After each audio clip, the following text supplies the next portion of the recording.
Hey everybody, Josh Sigurdson of World Alternative Media here, and the earliest version of the rigged CDC tests for coronavirus.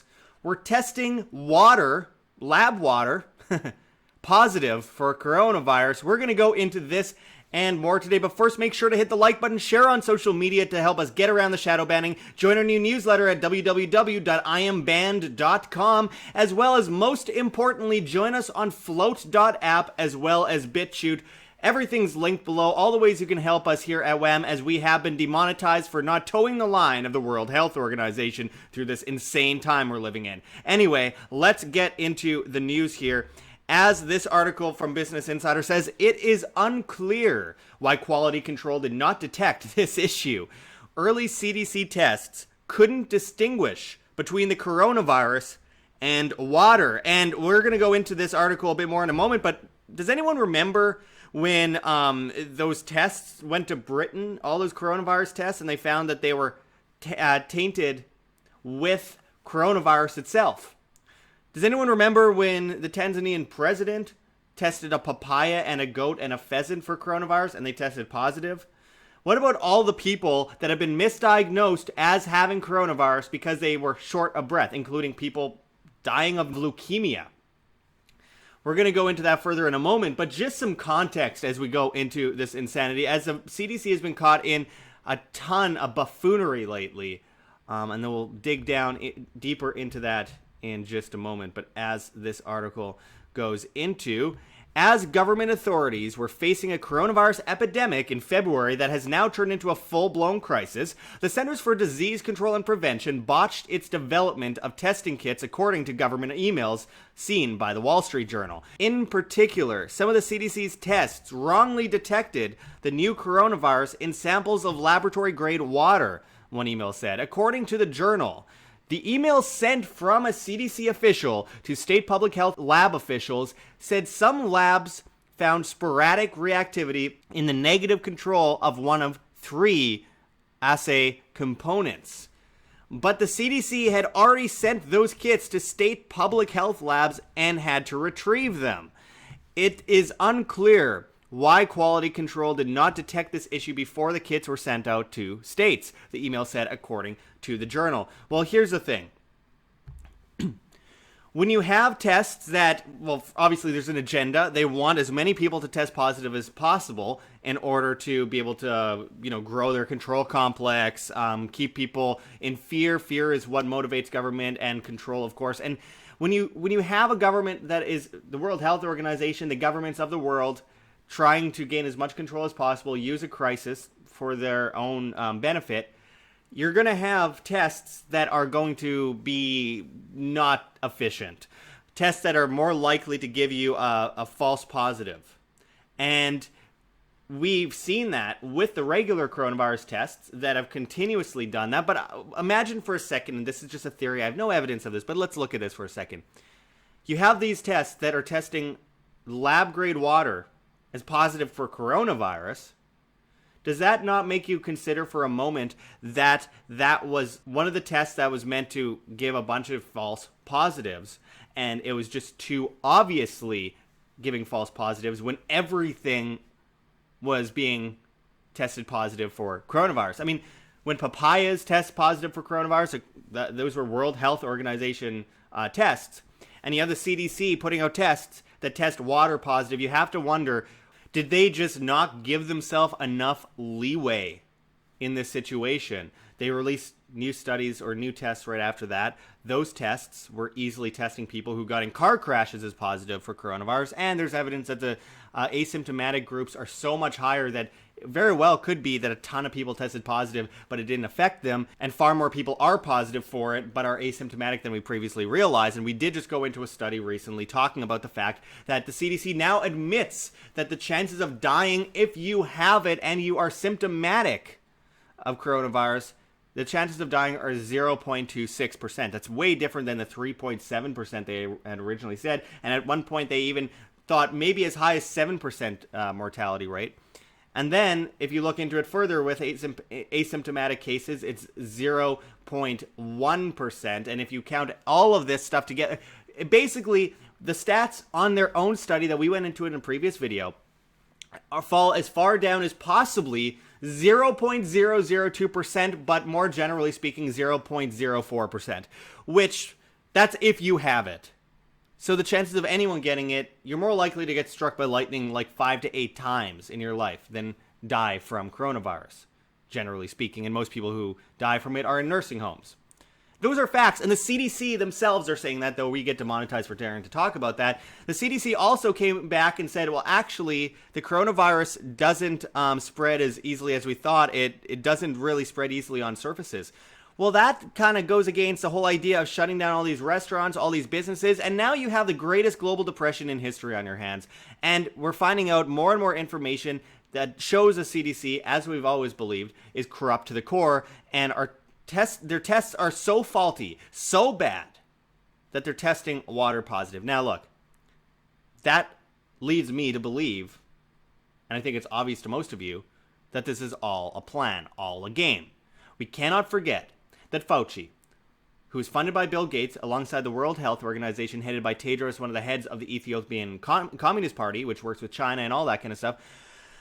You cannot forget that Bill Gates funds Fauci. Fauci runs or is ahead of the Institute for Allergies and Infectious Diseases, which got the millions of dollars in U.S. government grants over years under the Obama administration and the Trump administration to fund studies at the Wuhan Institute of Virology into coronavirus in bats, which is 96% similar to the novel coronavirus. And on top of that, the study was to look into how you could spread the coronavirus to humans. Clear bioweapon. And now look at this. The government has everyone on their knees over something that in very many cases, in most cases I should say, is less deadly than the seasonal flu, my friends. Less deadly. And now they're saying you cannot go outside most likely unless you have a contact tracing app on your phone that tracks every move you do, basically gives you a social credit score. It's full technocracy like China. And then on top of that, you might not be able to do anything unless you get vaccinated, which will play into that social credit score on the contact tracing app, which will stop you from traveling, stop you from eating at restaurants, stop you from doing anything you want to do. So they're not forcing you to get it, but that if you don't get it, then you can't do anything. This is a clear and present danger that we will continue to break down here at WHAM. Again, the CDC basically admitting that they had tests that was testing water as positive. Think about the buffoonery of the people of the CDC for that to even happen by mistake. How do you put together a test kit that looks for a certain thing and all those tests literally test water positive? Tells you everything you need to know about the fake tests and their attempt to gain fear from the masses and get the masses on their knees, begging independence for the government to help them, and then the government gains more power. The Federal Reserve is able to print trillions of dollars and more poverty, millions of jobs wiped out. I mean, is this organization not a terrorist organization? Because the idea of terrorism is to spread ideology via fear. And they really are doing that, aren't they? They're utilizing a crisis. They are spreading fear in order to get people on their knees, dependent on them. That's terrorism. And honestly, you know, a lot of people, millions are going to die. Even Bill Gates admits that the shutdowns will kill more people than the virus itself. Anyway, something for all of you guys to think about. Make sure to share this video. Check the links below. Help us out any way you can. We really appreciate it. Join us on BitChute and Flote, my friends. Until next time, this is Josh Sigurdson signing out from World Alternative Media. Find the truth. Be the change. Like what you see here, don't forget to check the links below. GoFundMe, Patreon, Subscribestar. We really can't do it without you. We've been so insanely shadow banned, about 90% at this point, and 95% demonetized. As Susan Wojcicki, the CEO of YouTube, comes in and says that she is shutting down quote-unquote controversial content and cutting out the views on this controversial content by 70%. She's been bragging about it. We need your help more than ever in this battle for truth in information. You guys are what keeps us alive, so we really appreciate just even $1 a month makes a huge difference. If everyone could give just $1 a month, we wouldn't even have to worry about competing against the mainstream propaganda networks. You can also donate to our Bitcoin address on the screen for you to scan if you please, as well as in the comments and description. liking and sharing makes a big difference as well. And finding us on alternative social media platforms like Flote.app, that's FLOTE.app, makes a huge difference. We're at Josh Sigurdson as well as at Wham. Flote is replacing Facebook, YouTube, Twitter, Twitch, Tumblr, Reddit, and Patreon all in one with encrypted private messaging, and of course monetization on videos for creators, live streams with super chats in crypto, and most of all, no algorithm, because at the end of the day, it's all about reach, guys. This is all about actually reaching people with the message and waking up the public. You can also find us on Instagram, Twitter, Minds, BitChute, all sorts of different platforms. Try to follow us on as many things as possible, because very soon this channel will very likely just be completely deleted from YouTube, and you'll never see us again, and you'll be stuck with only the mainstream networks. Also, come on out and see us at Anarcho Vegas 2020 in Las Vegas, Nevada in July, where such speakers such as G. Edward Griffin and many others will be speaking. You could use promo code WHAM on your VIP tickets and save 10%, as well as buy extremely cheap tickets for just $20.20.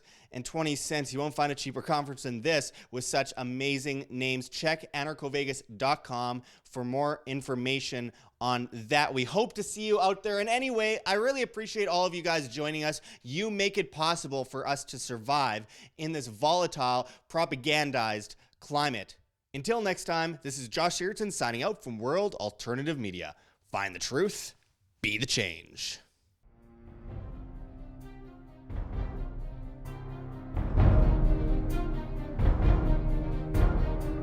I'm sure you have already changed people's minds in your young age because you're involved, and I like that.